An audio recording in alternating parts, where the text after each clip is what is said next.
Chapter 1. Dealey Plaza, Dallas, Texas, Sunday, January 13th, 2013, 11:22 a.m. Rewriting history carries an expensive price tag.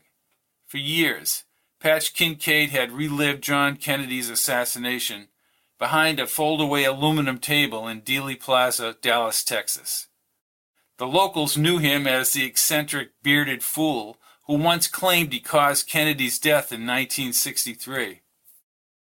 Little kids would then add up the years from 1963 to 2013 on their fingers. Then inevitably someone would proclaim him a liar. Nobody really cared now about what happened half a century past on the street below. Patch did not involve himself in conspiracy theories or what-ifs about JFK. Across his tabletop were the books and DVDs celebrating the career of John F. Kennedy. At times he would play some of Kennedy's speeches, docked through his MP3 player into the humongous gray boombox below the table. Just last week, 3 Dallas policemen threatened to have him arrested as JFK's voice, teeming with optimism, told the world why the United States chose to go to the moon. During the last few days, the unusually cold temperatures prompted him to close down his table and take a break on the front steps of the museum. He gazed up at the sandstone brick building, once called the Texas School Book Depository Building, where the loner, Lee Harvey Oswald, shot Kennedy from the corner 6th floor window on November 22, 1963. On the day of the assassination, a huge Hertz rent-a-car sign on the roof displayed the time in white digits. Patch had no reason to question what Earl Warren and his distinguished commission members had written in 26 volumes so many years ago. In his old timeline, he remembered Kennedy being alive in 1986. He understood that he had warped history's fabric because he traveled back to 1961 and returned to 2003. The traffic ebbed and flowed in a fluctuating buzz along Elm Street. From the museum's stone steps, he checked the triple underpass ahead and the stockade fence to his right, atop the knoll, and then he panned down Houston Street to his left. Over the past few weeks, he had seen men watching him from numerous locations. 2 intelligence operatives had warned him 3 months ago to mind his own business and leave Dallas permanently. Even his friend Herman grew nervous. Herman's straggly steel hair and deep-set, spooky brown eyes gave him the look of a madman. In his denim jacket, he led a group of young students in the cold air toward the museum. Patch smiled as Herman recited in a gritty voice from memory the words on the plaque outside the building. Formerly the Texas School Book Depository, this site was originally owned by John Neely Bryan, the founder of Dallas. During the 1880s, French native Maximin Gilliot operated a wagon shop here. In 1884, the land was purchased by Phil L. Mitchell, president and director of the Rock Island Plow Company of Illinois. An office building for the firm's Texas division, known as the Southern Rock Plow Company, was completed here 4 years later. In 1901, the 5-story structure was destroyed by fire. That same year, under the supervision of the company's vice president and general manager, F.B. Jones, work was completed on this structure, built to resemble an earlier edifice. It features characteristics of the Romanesque revival style. In 1937, the Caraway Bird Corporation purchased the property. Under the direction of D.H. Bird, the building was leased to a variety of businesses, including the Texas School Book Depository.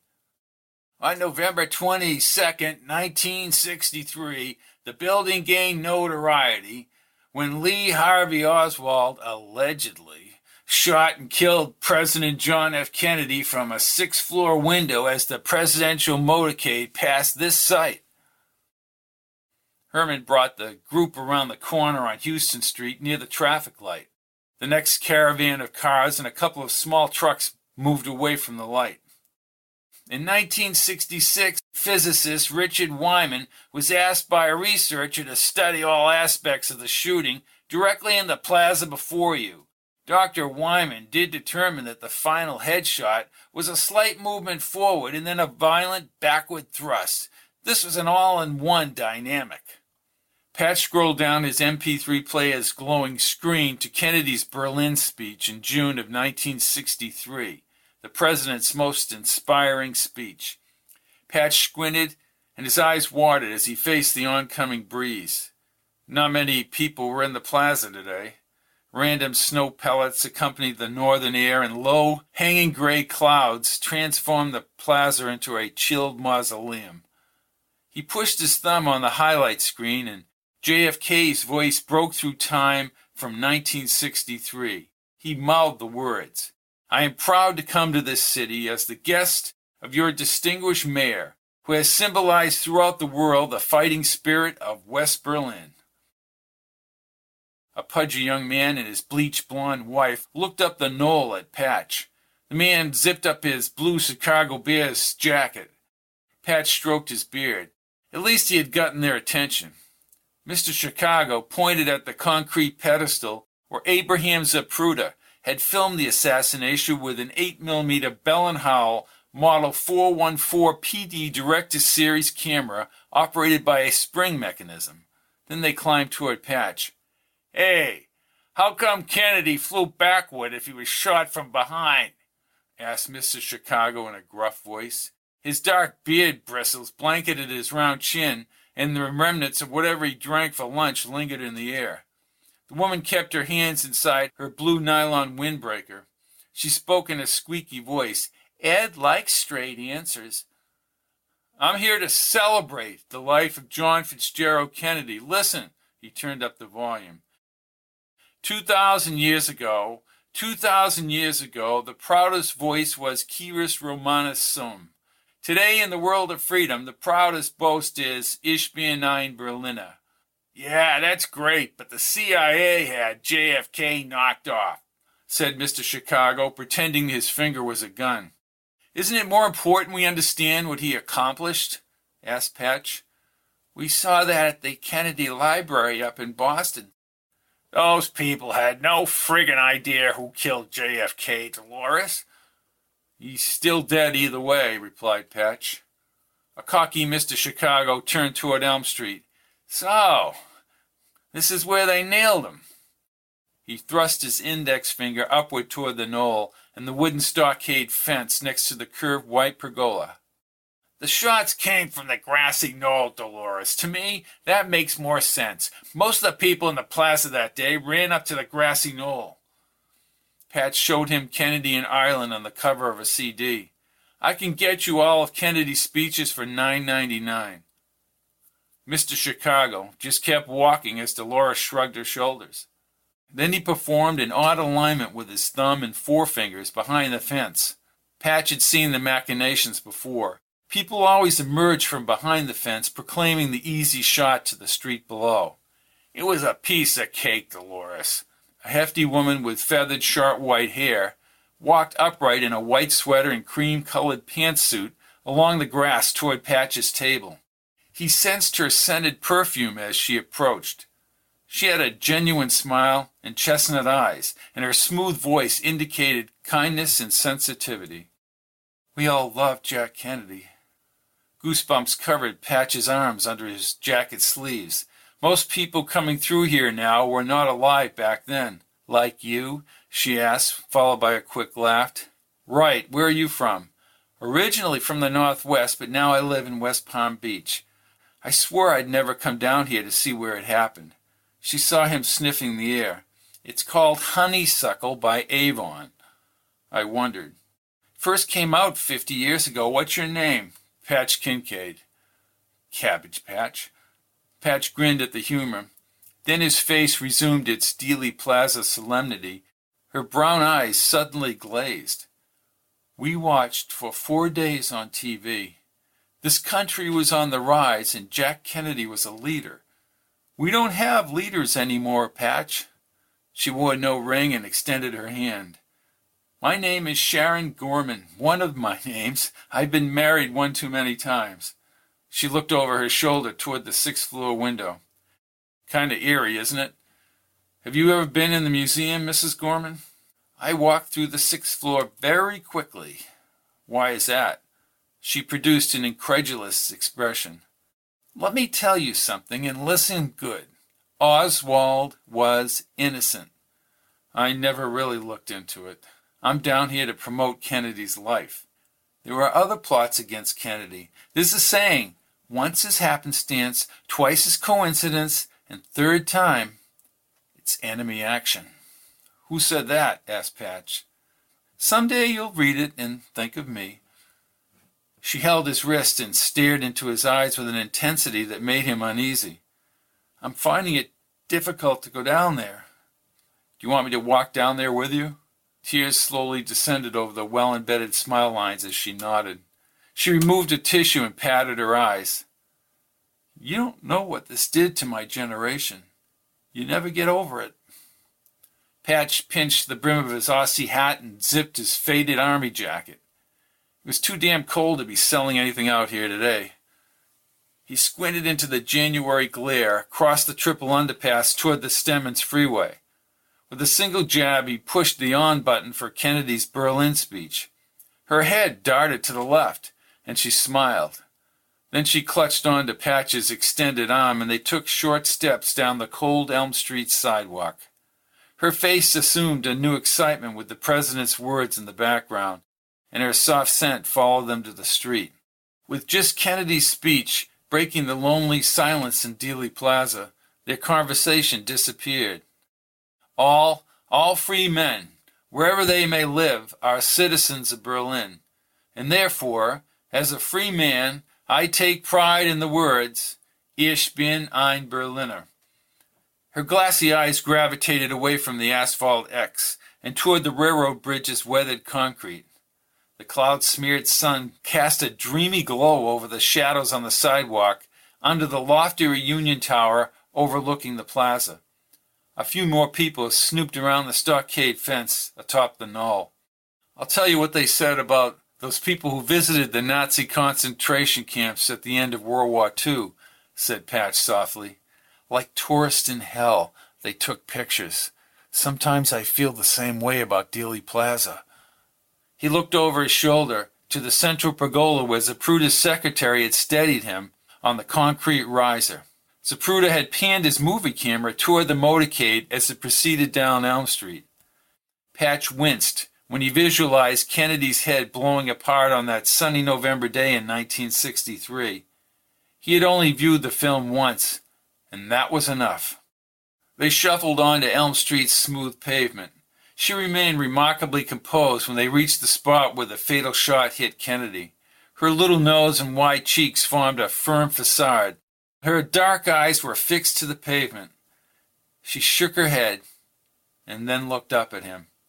We must find the truth, Patch. She released his arm and smiled. Then she checked the road and walked with her head up toward the open grass stretch back toward Main Street. Like a soldier parading across a battlefield, she passed under the rippling American flag above the pergola along Houston Street. Then she entered the crosswalk and was gone. Patch eyed the sandstone facade's sixth-floor window. When he worked at the museum, his job involved steering patrons over the plexiglass cubicle surrounding the stack of cardboard boxes that partially obscured the infamous window. The Army psychiatrist told his friends that his working at the museum would help him shed the responsibility for Kennedy's death after traveling back in time. Yet he remained confused as to how his association with the Bay of Pigs invasion in 1961, the Cuban rebels, and specifically Carlos Sanchez's death, had prompted a lone gunman to shoot the president. He focused on the building's concrete-framed entry, and then he peered through the twisted oak branches along the quiet side street that led toward the knoll and a parking area adjacent to the rail yard. Every time a train passed, the rumbling cars and the lonesome whistle harkened him back 50 years. The conspiracy buffs had men shooting from catch basins, from cars in the motorcade, or an umbrella firing, and even from surrounding buildings.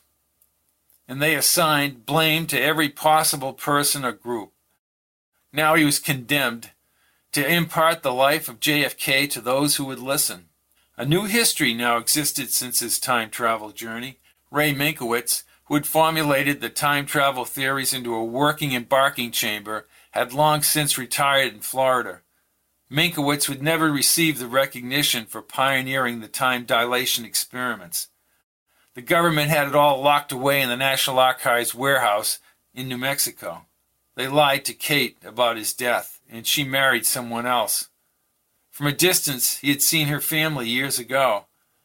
Now he floated in a comfortable limbo. He waved at Herman. His drifter friend, a Dealey Plaza tourist guide, had once made $500 off tourists one day last summer. Herman, like the lady who had just disappeared beyond the crosswalk on Houston Street, did not think Oswald killed Kennedy. Patch did not want to listen to another conspiracy theory. From the corner of Houston and Elm at the traffic light, his lanky buddy, clad in a denim jacket, returned the wave. Near the stockade fence, a mustache man, probably in his 30s, in a dark sports coat and a white turtleneck, walked briskly from the parking lot behind the knoll. Patch had a creepy suspicion about this guy and had seen the man spying on him.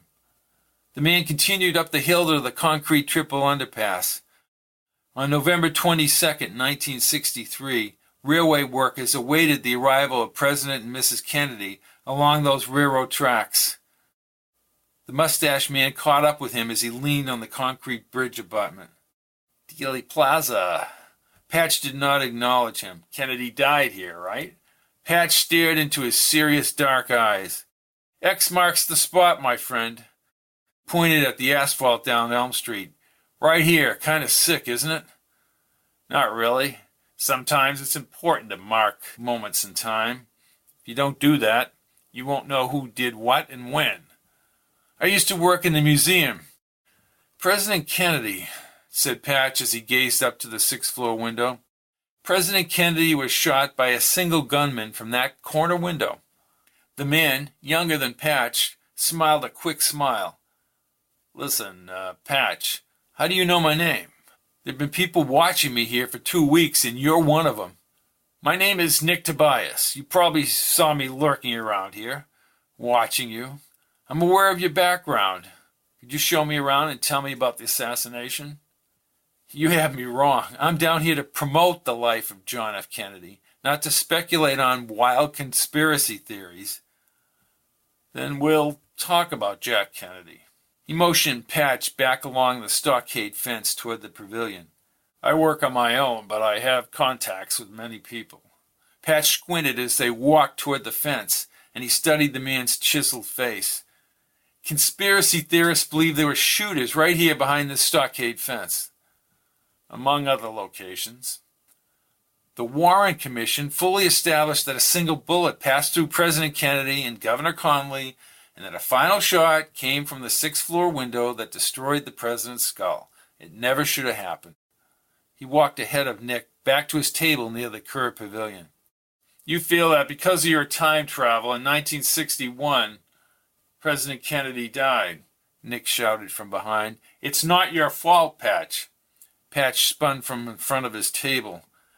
I don't know what you know, Nick, but he was alive before I went back in time, in 1986.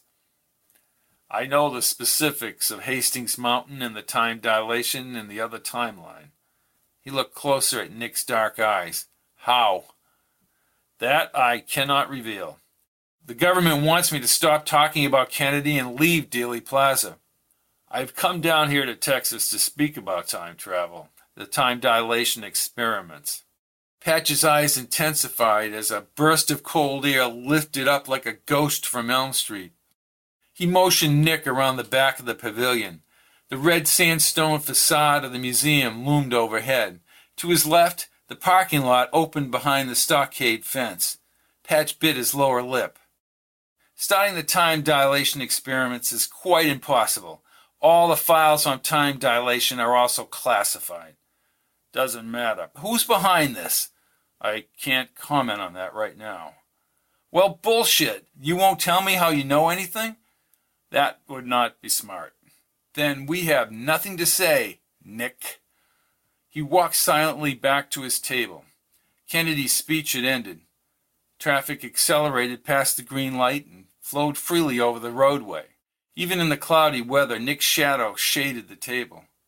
His square shoulders and large frame formed a blackened behemoth against the fuzzy clouds. Pat shook his head. Sometimes he thought he saw something move in the sixth-floor window. More than likely, the interior images of museum patrons passed by the window. With his brow cut deep into his forehead, he faced Nick. My job was to kill Carlos Sanchez. Minkowitz shot him, and that caused the lone nut Oswald to shoot Kennedy. Don't ask me how that happened. We need you to stop them from traveling back in time. Who is them, Nick? I would rather not say.